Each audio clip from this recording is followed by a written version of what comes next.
Yo guys, what is going on? It is Invin here, and today what I am bringing to you all is a very quick update video for the New World 1.6.6 patch, which we have had released here just a little while ago. Now, this is a pretty short version of notes, so I'm just going to briefly cover the most important things, so you guys can stay up to date with the latest news and events here in Eternum. But I will be honest, it is pretty short. There isn't a massive amount. First things first, when the update will go live, it's going to be on the day of recording this, either later on in the day if you're watching on the day of upload, or the next day for some people, depending on your time zones. So it's going to be 11 PM PT on the 21st of September, or 6 AM in the morning if you are in Europe or somewhere where the day will tick over first.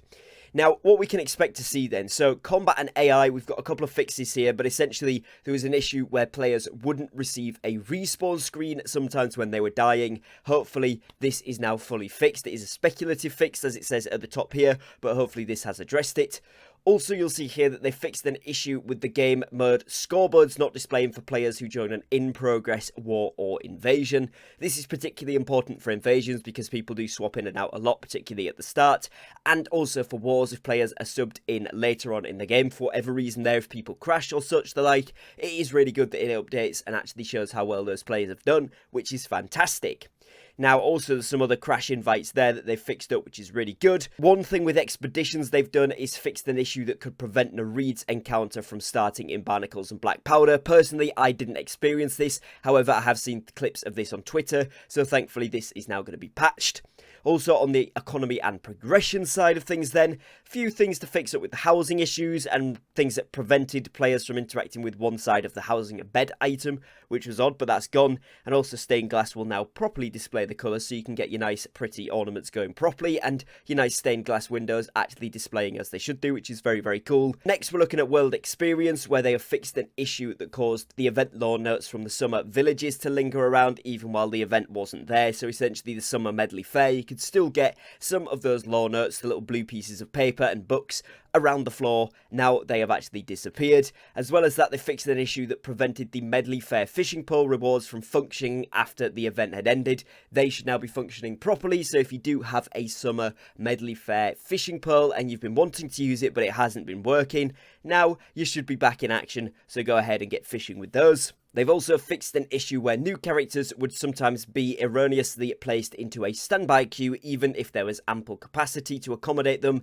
This is really good for anyone who is coming back to the game creating new characters on new servers. Hopefully you shouldn't have any queue issues now, as most of these servers are being opened up for the first time and they're not even hitting maximum on peak times. They're only hitting about 2.2k out of the 2.5 that you've got, so you should be absolutely fine to get into these servers, plus anybody that's transferring over.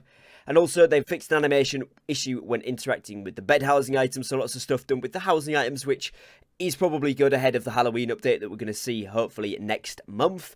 Also, they have fixed an issue that caused fast travel to occasionally fail. Again, this happens a few times, depends what terrain you're on usually, and also can be a bit different when you're recalling to an inn or a house from random terrain in the world, sometimes fails, so hopefully now that is fixed, and obviously fixed server crashes. And they've also done a speculative fix here for player achievements and titles not appearing in the UI. Sometimes they wouldn't appear once you've got them. If there's a particular one you know you have that hasn't been showing up, that could be why, so hopefully now that is fixed. So just some more general clearing up. Now we are hopefully going to be expecting to see a bigger update in the coming week or two, or at least news on when we can expect to see the Brimstone update, which might be sooner than the end of October, but that is kind of the latest point we're expecting to see this.